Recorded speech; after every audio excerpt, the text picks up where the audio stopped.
Are Madhavan की Rocketry the Nambi effect क्या audience को पसंद आएगी? हेलो फ्रेंड्स, नमस्कार and welcome to Komal Nahata official. आप समझ ही गए होंगे इस वीडियो में हम रिव्यू करने वाले हैं आज सिनेमाघरों में रिलीज हुई film rocketry the Nambi effect को। लेकिन सबसे पहले आपको याद दिलाना जरूरी है हमेशा की तरह कि अगर आपने अभी तक हमारे चैनल को सब्सक्राइब ना किया हो तो इस वीडियो को देखने के तुरंत बाद जरूर कीजिएगा।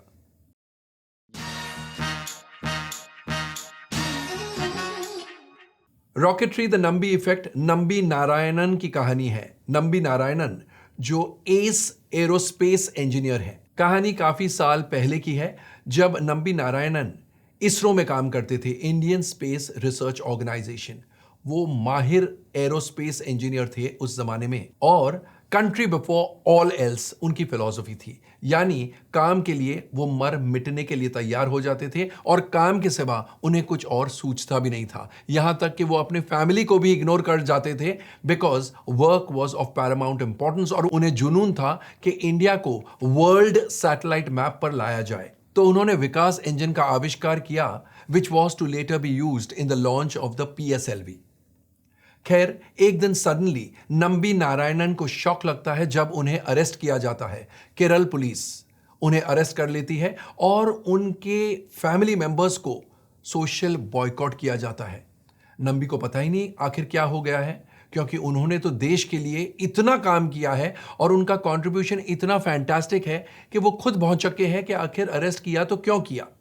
धीरे धीरे पता चलता है कि केरला पुलिस उन्हें कह रही है कि he is a spy.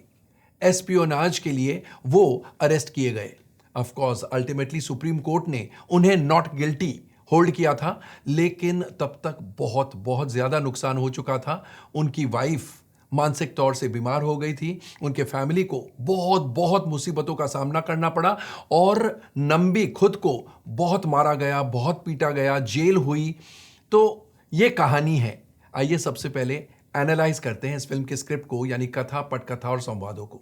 Film की कहानी लिखी है आर माधवन, अंजलि नायर, अनंत नारायण महादेवन और श्रीदेवी कृष्णन ने। कहानी इंटरेस्टिंग है और बहुत सारे ट्विस्ट एंड टर्न्स हैं।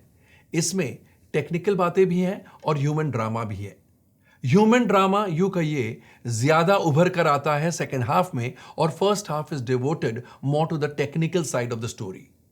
और technical side of the story जो है वो इतनी टेक्निकल हो जाती है with usages of technical terms कि कहानी का ये हिस्सा काफी ऑडियंस को बोर करने लगता है। सेकेंड हाफ में ऑफ कोर्स ह्यूमन ड्रामा है और इसलिए the second half is definitely better than the first half as far as the story is concern. Film का स्क्रीन प्ले आर माधवन ने लिखा है with additional screenplay by Sukhmani Sadhana and Anjali Nair. Screenplay की बात हम करते हैं तो सबसे पहले ये कहेंगे कि फर्स्ट हाफ का जो स्क्रीन प्ले है वो इतना टेक्निकल है और टेक्निकल टर्म्स इतने इस्तेमाल किए गए हैं कि बहुत सारी ऑडियंस को समझ ही नहीं आएगा, पल्ले ही नहीं पड़ेगा कि क्या चल रहा है। Cryogenic word, for instance, cryogenic word इतनी बार इस्तेमाल किया गया है, लेकिन आम जनता को क्या खबर कि क्रायोजेनिक क्या है और किस कॉन्टेक्स्ट में यूज किया जा रहा है, उससे क्या होगा या उसके बिना क्या नहीं होगा। All that the audience doesn't know, it has not been very well explained. एक और बात, इमोशंस उभर कर नहीं आते हैं। जितनी इमोशनल स्टोरी है स्क्रीन प्ले में, वो emotions they are not so well pronounced. Patriotism की भावना इस ह्यूमन ड्रामा में कूट कूट कर भरी हुई है, लेकिन स्क्रीन प्ले राइटर्स इस पेट्रियोटिज्म वाली भावना को उभार नहीं पाए हैं। और शायद यही कारण है कि कई जगह पर यह फिल्म एक डॉक्यू सीरीज लगती है। डॉक्यू सीरीज में भी आपको पूरी कहानी तो समझ में आनी चाहिए, लेकिन इस फिल्म में, इस स्क्रीन प्ले में टेक्निकल टर्मिनोलॉजी इतनी इस्तेमाल हुई है कि आपको कई बातें समझ में भी नहीं आती और इसलिए आपका मजा उतना नहीं बन पाता है और आपका इन्वॉल्वमेंट कम हो जाता है। अगर स्क्रीन प्ले की खामियां हम कुछ सीन्स द्वारा आपको एक्सप्लेन करें तो शायद आप बेहतर समझेंगे। एक सीन है क्लाइमैक्स में जब नंबी नारायणन को फोन आता है कि सुप्रीम कोर्ट ने उन्हें नॉट गिल्टी होल्ड किया है, यानी उनका केस गलत था, उनके ऊपर जो केस हुआ था एस्पियोनाज का वो गलत था। अब किसी भी फिल्म में तो ऑडियंस एक्सपेक्ट करती है कि इतनी इंपॉर्टेंट न्यूज जब ब्रेक की जा रही है नंबी नारायणन को, वो ब्रेक करने वाले को भी देखे और उसी समय नंबी का रिएक्शन क्या है वो साइमल्टेनियसली देखे, बिकॉज बिल्डअप इतना है। बट यहां पर क्या होता है, नंबी का कॉन्वर्सेशन खत्म हो जाता है, कॉन्वर्सेशन क्या है नहीं सुनाई देता है। कॉन्वर्सेशन खत्म होने के बाद वो अपनी वाइफ से कहते हैं कि सब खत्म हो गया है, आई हैव बीन एक्विटेड। तो that is not what the audience wants. Audience wants everything underlined, explained clearly and recreated. अगर सिनेमैटिक लिबर्टी भी लेने की जरूरत थी तो इस सीन में सिनेमैटिक लिबर्टी लेनी चाहिए थी, बिकॉज ऐसे ही मोमेंट्स होते हैं जहां पर ऑडियंस फूट फूट कर रो देती है। फर्स्ट हाफ में भी टेक्निकल जार्गन इतना इस्तेमाल किया गया है कि ऑडियंस लूजेस पेशेंस और ऑडियंस को बोरियत महसूस होने लगती है। कभी कभी क्या होता है, आप फर्स्ट हाफ में ऑडियंस को इतना बोर कर देते हैं कि सेकेंड हाफ अच्छा होने के बावजूद the audience carries in its mind that feeling of boredom, और वो इंपैक्ट सेकेंड हाफ का डाइल्यूट हो जाता है। इस फिल्म में भी ऐसा ही कुछ हुआ है। फिल्म का सेकेंड हाफ फर्स्ट हाफ जो बहुत टेक्निकली वर्बोज है उससे कई बेहतर है, लेकिन सेकेंड हाफ का ह्यूमन ड्रामा भी इंपैक्ट में कम हो जाता है because of the sketchiness of the screenplay. मिसाल के तौर पर अंत तक यह नहीं बताया गया है, एग्जैक्टली कंफर्म्ड ये नहीं बताया गया है कि नंबी नारायणन के अरेस्ट और उनके खिलाफ जो चार्जेस थे उसके पीछे किसका हाथ है। कोई इंडियन है, इंडियन पुलिस है, केरला की पुलिस है, गवर्नमेंट है, फॉरेन कंट्री है, कुछ नहीं पता। It's all guesswork and surmises. तो इसलिए ऑडियंस को यह नहीं पता चलता है कि हम नंबी नारायणन को तो प्यार करते हैं, लेकिन हेट किसको करें, लोध किसको करें, किससे घृणा करें।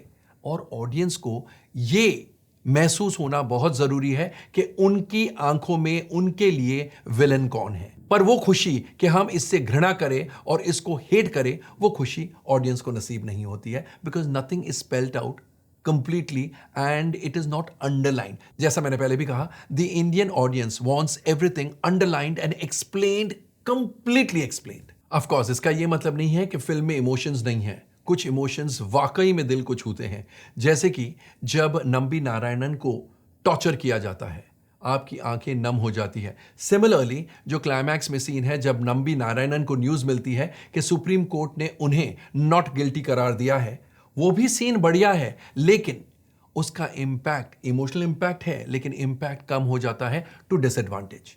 एक सीन है जिसमें interviewer Shahrukh Khan, who plays Shahrukh Khan himself, interviewer Nambi Narayanan के सामने झुककर कुछ कहते हैं, नील डाउन करके कुछ कहते हैं। उस सीन में डेफिनेटली रोना आता है, because the scene is very well written. तो है कुछ अच्छे सीन्स हैं, लेकिन ओवरऑल बहुत ज्यादा technical, emotions not well pronounced, patriotism वाली भावना कम प्रोनाउंस की गई है।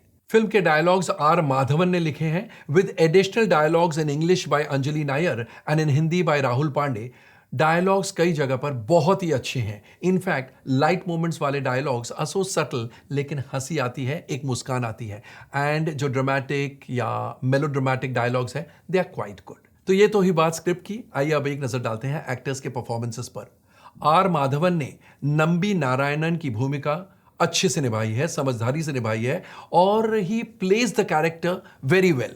लाइट सीन्स में वो डेफिनेटली बहुत क्यूट लगते हैं, and dramatic and melodramatic scenes में he is done a fine job. Simran उनकी बीवी मीना की भूमिका में is quite nice. Sam Mohan in the role of Unni is fantastic, बहुत ही बढ़िया काम किया है। Rajiv रविंद्रनाथन as Param and Bhaushil Sahani Singh as Sartaj lend fantastic support.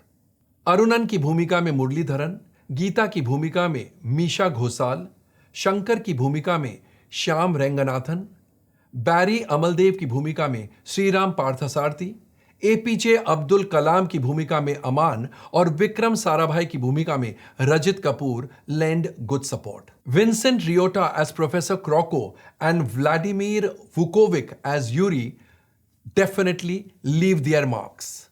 Venkataraghavan Srinivasan as the CBI officer, Anurita Jha as Mariam Rashida, and Deepak Kriplani as Satish Dhawan make their presence amply felt. Ron Donaci and Phyllis Logan as Mr. and Mrs. Cleaver Hughes, respectively, have their moments. And Shah Rukh Khan, who plays Shah Rukh Khan himself, वो नम्बी नारायणन का interview लेते हैं. He is extraordinary. This is the hallmark of a genius actor. एक दो scenes हैं जो totally उनके हैं, लेकिन ही अंडरस्टैंड्स कि ये फिल्म और ये कहानी नम्बी नारायणन की है, और इसलिए इवन इन दो scenes which belong to Shahrukh Khan, he doesn't really let the scene be completely his. लाजवाब एक्टिंग, और उन्हें देखकर दिल को ठंडक पहुंचती है, आंखों को ठंडक मिलती है. तो ये तो ही बात एक्टर्स के परफॉर्मेंसेस की. अब एक नजर डालेंगे डायरेक्शन और अन्य टेक्निकल एस्पेक्ट्स पर. आर माधवन के निर्देशन में यह फिल्म बनी है, और काश इस फिल्म की स्क्रिप्ट और ज्यादा प्रोफेशनल होती और बेहतर होती, जहां पर इमोशंस एंड पेट्रियोटिज्म वाली भावनाएं अंडरलाइन होकर उभर कर आती. But otherwise R Madhavan's direction is reasonably good. फिल्म में संगीत 3 म्यूजिक डायरेक्टर्स का है: Billy Christopher Dawson, Nate Cornell and Divakar Subramaniam. गाने उस प्रकार के नहीं हैं कि आपकी जुबान पर आ जाए, और that is one minus point of the film. Of course you do not expect romantic songs और रनिंग अराउंड द ट्रीज वाले गाने, लेकिन जिस हिसाब की फिल्म है उस हिसाब से भी संगीत इससे बेहतर होना चाहिए था. फिल्म में बैकग्राउंड म्यूजिक सैम CS का है, जो काफी अच्छा है. Cinematography by Sirsha Ray is superb. Production designing Ranjit और प्रेरणा की है, जो काफी अच्छी है. आर्ट डायरेक्शन नीलेश विश्वकर्मा का, वो भी काफी अच्छा है. और बिजित बाला की एडिटिंग ज्यादा शार्प, ज्यादा क्रिस्प होनी चाहिए थी. तो overall rocketry the Nambi effect को भले ही क्रिटिकल अक्लेम एक्स्ट्राऑर्डिनरी मिले, लेकिन बॉक्स ऑफिस पर यह कुछ खास नहीं कर पाएगी, mainly because of the very weak first half.